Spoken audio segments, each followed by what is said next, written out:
Hi all, I hope everything is going well with yourselves and your families.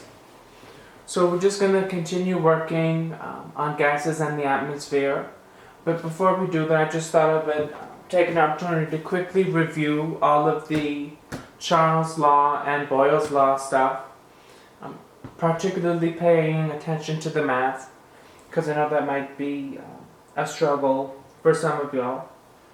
So to get started, I thought we would first review Boyle's law. Okay. So remember, Boyle's law states that the pressure of a gas is inversely proportional to the volume. So that's what it means. So pressure is inversely proportional to volume. And what does inversely proportional mean? When we say that pressure is inversely proportional to volume, what does that really mean? Well, what that means is that if pressure goes up, volume will go down, or if pressure goes down, volume will go up. So in other words, they always do the opposite thing. Graphically, if we were to plot an inverse relationship like this, of let's say volume versus pressure, it would have a downward exponential type look to it. Because again, if we look going from left to right, pressure is increasing, but volume is decreasing. So they have that inverse relationship. So we know what Boyle's law is, we know what it means, but we need to consider what it is mathematically. And the equation is P1 V1 equals P2 V2. So that means if you take the initial pressure and multiply it by the initial volume, it will equal the final pressure multiplied by the final volume. Okay. So because the equation looks like this, you're always only going to have one unknown. So you're always just going to end up dividing to find what you need to know. So let's just say your initial pressure was 4 atmospheres and your initial volume was 3 liters. Okay. And you wanted to find out what the pressure would be, so you wanted to find P2 when the volume was 4 liters. Okay. So we would need to get P2 by itself. And in all of these Boyle's law questions, we're always going to end up dividing to get our unknown by itself. So we're just going to end up dividing both sides by 4L, so it cancels, leaving P2 by itself. And dividing that side by 4 liters as well. The units of liters cancel, 4 divided by 4 is 1. So P2 is 1 atmosphere. So with Boyle's law, regardless of if you're trying to find a pressure or volume, you're only ever going to have one unknown. And because it's P1 V1 equals P2 V2, you're always just going to end up simply dividing. So that one sort of is quite straightforward. Charles' law can be a little bit more complicated in terms of the math. So let's look at that one really quick. So that was Boyle's law. Let's look at Charles' law. Okay. So Charles' law, remember, states that the temperature of a gas is directly proportional to volume. So temperature directly proportional to volume. Okay, so this time we're saying directly proportional instead of in Boyle's law where we were saying inversely proportional. So now that we know that, what does that mean? Okay, and by the way, you might see it written as volume directly proportional to temperature. Doesn't matter which way around you have it, it's the same thing.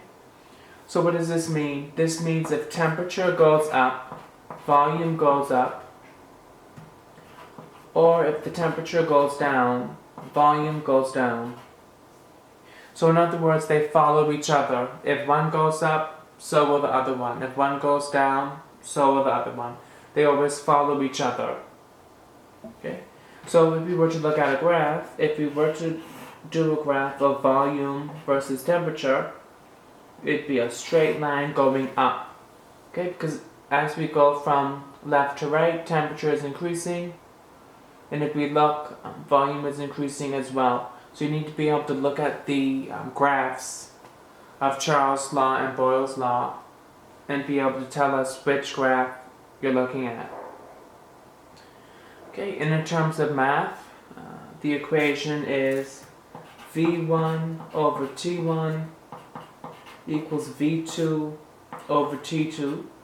So if you take the initial volume and divide by the initial temperature, it will equal the final volume divided by the final temperature. And I always like to remember this one as Charles likes to watch TV upside down. And we say TV upside down because V is on top and T is on the bottom. So the word TV is upside down. Okay. So in all of these types of questions, we're always going to have one variable, so one unknown. So let's do an example really quick. So let's just say our initial volume was 4 liters, and our initial temperature was, let's say, 100 Kelvin. Okay. And our final volume, let's say, was 3 liters, and we wanted to find what the T2 was. Okay, so with all of these questions, right, Boyle's law and Charles' law, we're always going to have 4 variables, and we're always going to be trying to find one thing. So with Charles' law, that unknown can either be on the top or on the bottom.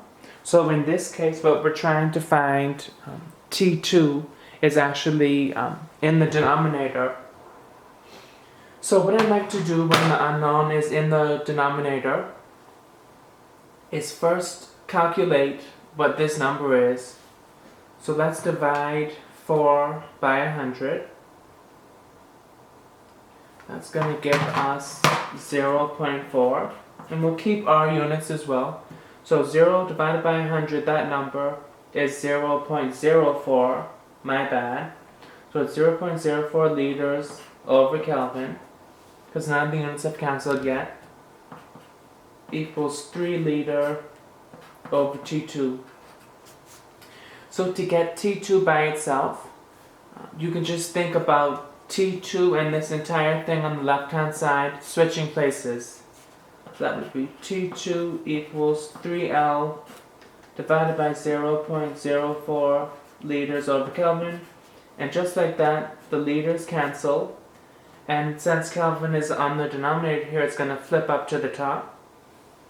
So we enter this number now into our calculator. It would be 3 divided by 0.04.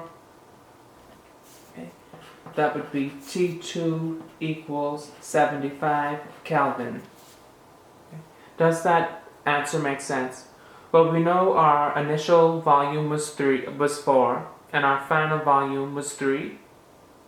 Okay. So we know the volume decreased, and since they're directly proportional, we would have expected the temperature to decrease as well, and it has. So it makes sense. Okay, so just to be clear again, if what you're trying to find is in the denominator, you can just work out what this number is, ensuring all of your units throughout the question are the same, so liters and liters, Kelvin and Kelvin. Once you get that number, you can switch T2 in this whole thing to get T2 by itself, and then you get a number. Okay, and let's compare that to what it would look like if the unknown was in the top. So let's just say our initial volume was 5 liters, our initial temperature was 50 Kelvin, and what we wanted to find this time was V2, and we knew the initial, or final temperature I should say, is 75 Kelvin. How would we find V2? Well, this time V2 is on the top, so all we would need to do to get V2 by itself is multiply both sides by 75K. Then those cancel, the Kelvin cancel, so it's just 75 times 5 divided by 50. So we get V2 equals 7.5 liters. So temperature increased, volume increased as well. It makes sense. Okay, and we can just go over that one more time just to be clear. So if you have, let's just make up some random numbers, so like x over y equals z over a, right? And if you want to get a by itself, we can just switch the whole of a with what's on the left hand side. So we'd say a equals c divided by x over y. Okay, and if we wanted to find, if we rewrite all that, if you wanted to get z by itself, c would just be x over y multiplied by a. That's just a quick recap of the type of math that you need to do these types of questions, the algebra. That's pretty much it for this video. The next video that's coming up is going to be Gay-Lussac's law. Have a good one.